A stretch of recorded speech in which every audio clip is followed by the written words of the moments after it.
Before we pray the prayers we want to pray tonight, let me tell you certain things. Romans chapter 8, verse 19.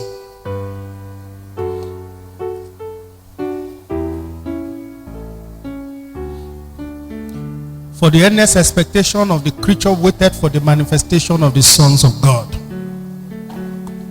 Is there any son of God here that is getting ready for manifestation? The sons of God manifest the glory of God on the earth. Why? Not because they go to school, not because they are educated, not because they are rich. Did you hear me? Not because they are beautiful, not because they are handsome, not because they have latest clothes or they have latest jewelries. That's not the secret of their glory. The sons of God manifest the glory of God on the earth because they are filled with the Spirit of God.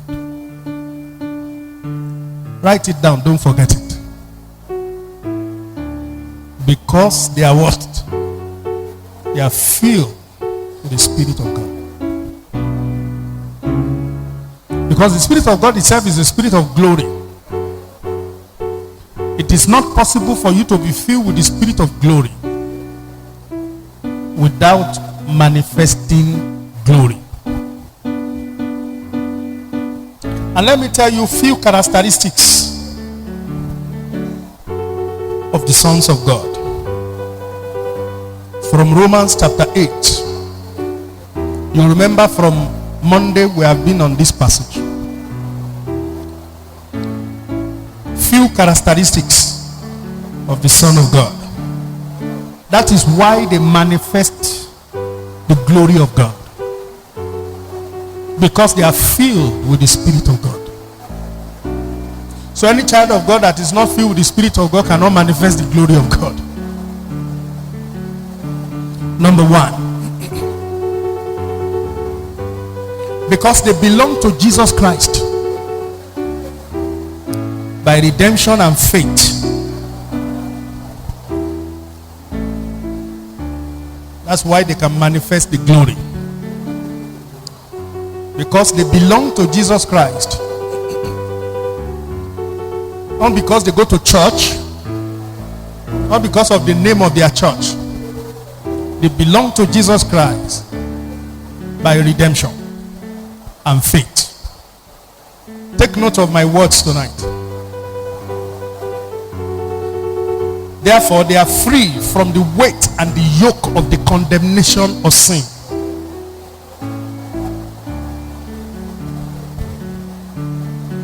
They are free from the yoke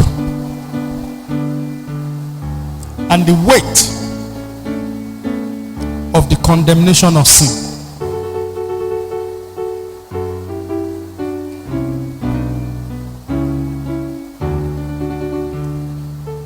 Is that okay?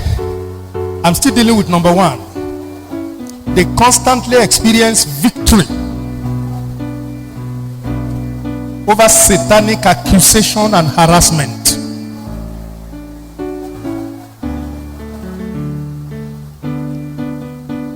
They constantly experience victory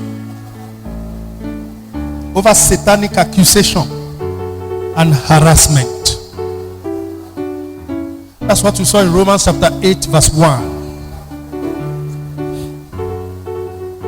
There is therefore now no condemnation to them which are in Christ Jesus, who walk not after the flesh, but after the Spirit. That's the first characteristics. That's why they manifest the glory of God. Number two, they are empowered through the Holy Spirit.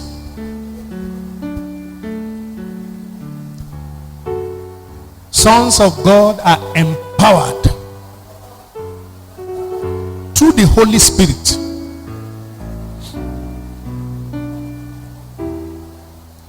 There is no place for weakness in their lives. That's why they are sons of God. And that's why they will manifest the glory of God.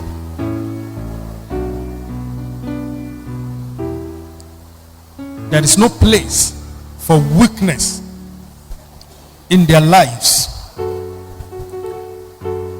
Because the Holy Spirit always take hold together with them against weakness. Because the Holy Spirit always take hold together with them against. Did you get that language? The Holy Spirit always take hold together with them against weakness. As a son of God, the Holy Spirit is on your side. So any weakness that want to come, the Holy Spirit will take hold together with you, will be on your side, will lead your battle against that weakness. That's why there is no place for weakness in your life, because you are empowered by the Holy Spirit. Acts chapter 1 verse 8. The Bible says, ye shall receive what? Is somebody hearing me tonight? Ye shall receive what? Power. After the Holy Ghost is what? It's come upon you. Power. It is then that we can become an effective witness for Christ. So without the power of the Holy Spirit, we are weak. Our witnesses will be weak because of lack of empowerment. Your physical life, your social life, your marital life, your emotional life, your spiritual life, your financial life, your professional life, mental life are all pictures of strength because of the empowerment of the Holy Spirit. That's number 2 characteristics of the sons of God. That's why they cannot but manifest. Hello. Number 3. They mind the things of the Spirit.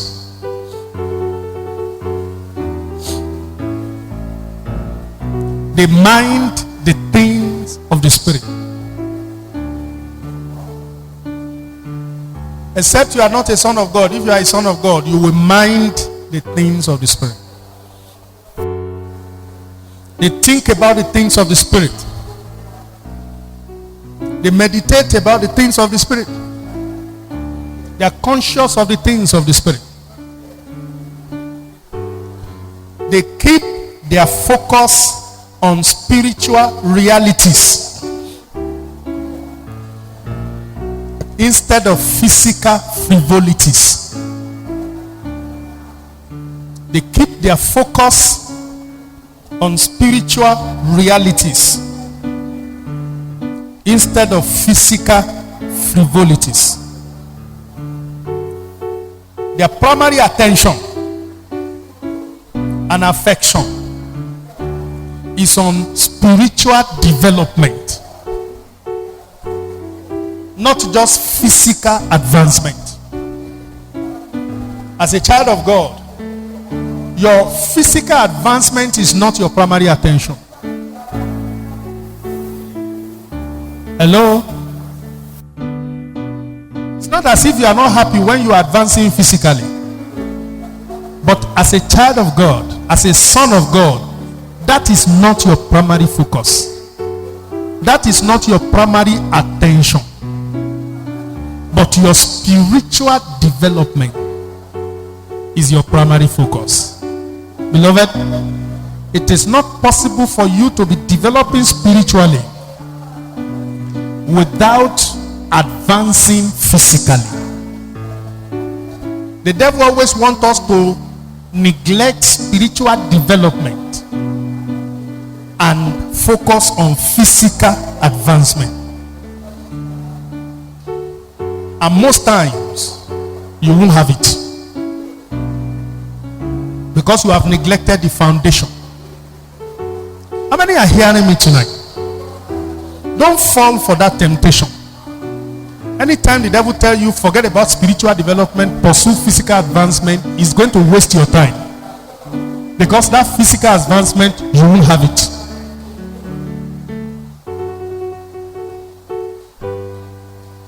But as a son of God, our real focus, our primary focus, our primary attention and affection is on our spiritual development. Did you hear me now? When we are developing spiritually, automatically, the development that is taking place in our spirit will account for physical advancement. Is that okay?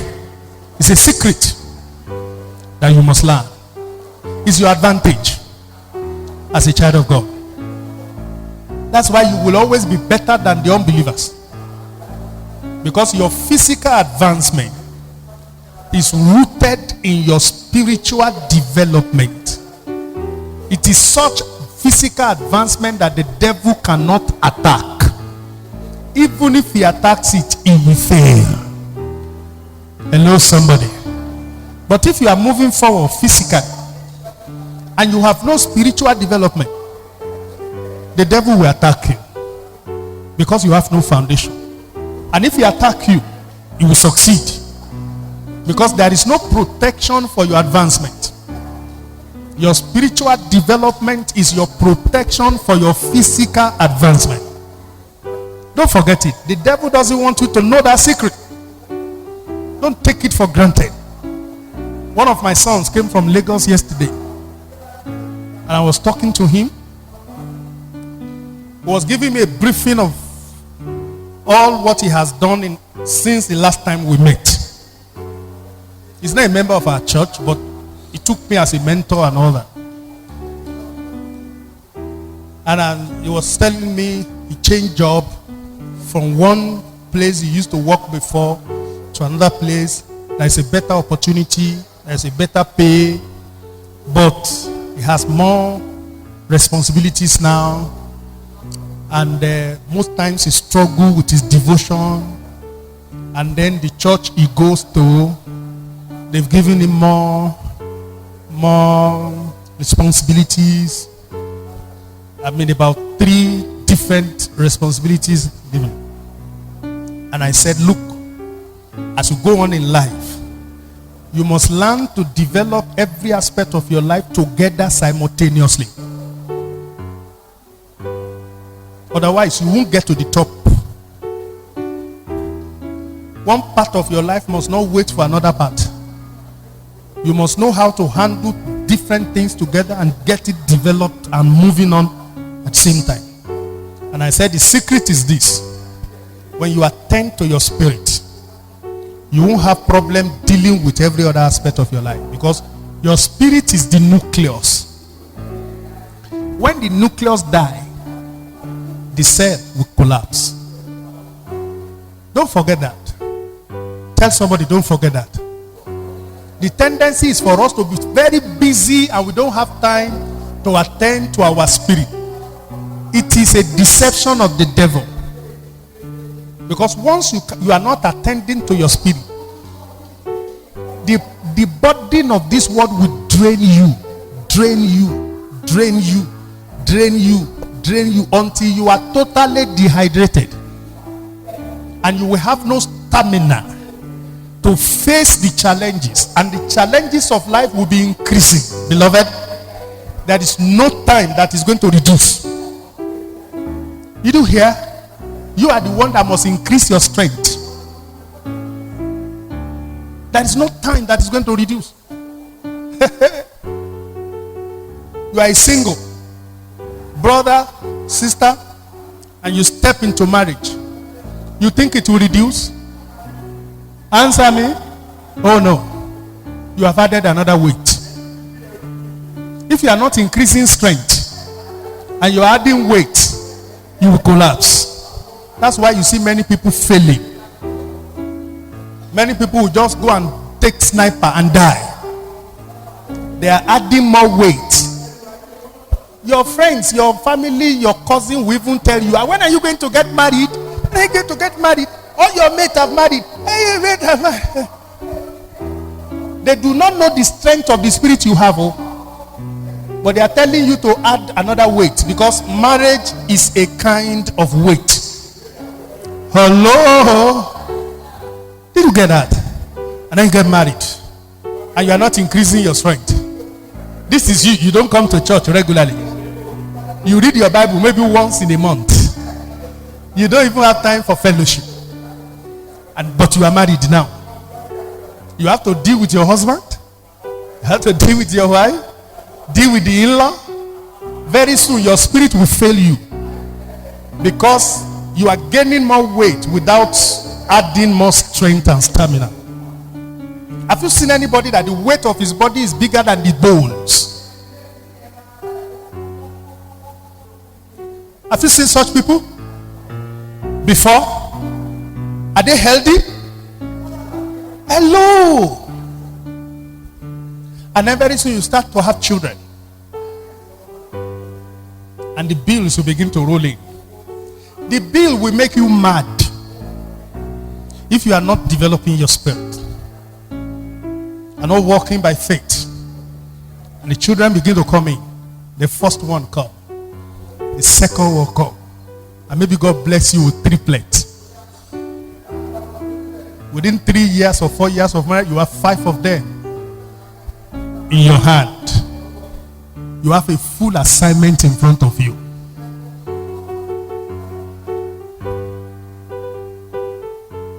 More burden, but no strength in your spirit. Hello? You are going to take it out on your wife. You will take it out on your children. You will take it out on everybody. You will take it out on God. God, why is my whole like this? It's because you are adding more burden, but you are not developing more strength. You can't be balanced. Are you with me now? How many of you are hearing me? Yet you keep running away from church. You are not spirit filled. You don't know the word of God. You don't have time for fellowship. You don't have time for the wisdom of God. And then life is not going to wait for you. Life keeps moving. Children get to primary school. They get to secondary school. The bills are piling. Praise God. Not only that. Sometimes they fall sick. Sometimes you fall sick. Sometimes there are challenges that you cannot even fathom. Different things happen. You will get to a time that you will know, look, without God, I can't move one step from this place.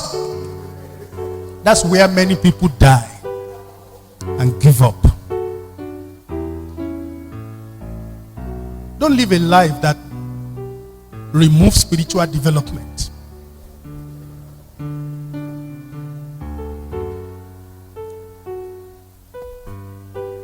The sons of God will manifest because they mind the things of the Spirit.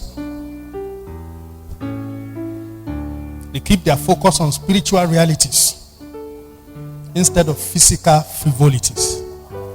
Their primary attention is on spiritual development, not just physical advancement. They value and prioritize their spiritual experiences and encounters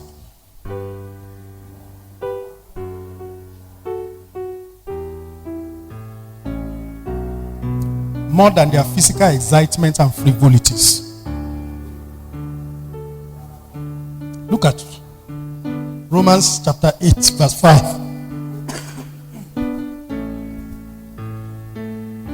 For they that are after the flesh do what? Mind the things of the flesh. But they that are after the Spirit, the what?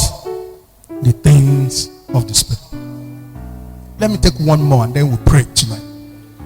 Number 4. Their lives are subject to life and peace. May your life be brought under the government of life and peace.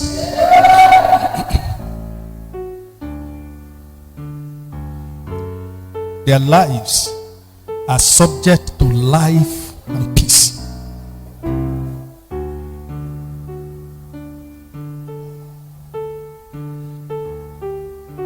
That's why they are manifesting the glory of God. Because through the Spirit, the deed of the flesh, which produces death, is mortified. Through the Spirit, the deed of the flesh, which produces death, is mortified. Let's look at Romans chapter 8. I read verse 6 and verse 13. We'll continue next time. Lay hold on those 4 characteristics. There are about 13 of them. But time will not allow us to share all. Romans chapter 8 verse 6. For to be carnally minded is what? Is death. But to be spiritually minded is what? Is life and peace. Look at verse 13. For if ye live after the flesh, ye shall what? Ye shall die. But if ye through what? The Spirit do what? Mortify the deeds of the flesh, ye shall live. Many people are walking the street of life, but they are dead. Are you hearing me now? Because they are walking in the flesh. The sons of God are people whose life are subject to life and peace. Because through the Spirit of God, the deeds of the flesh, which produces death, is mortified. Are you blessed tonight?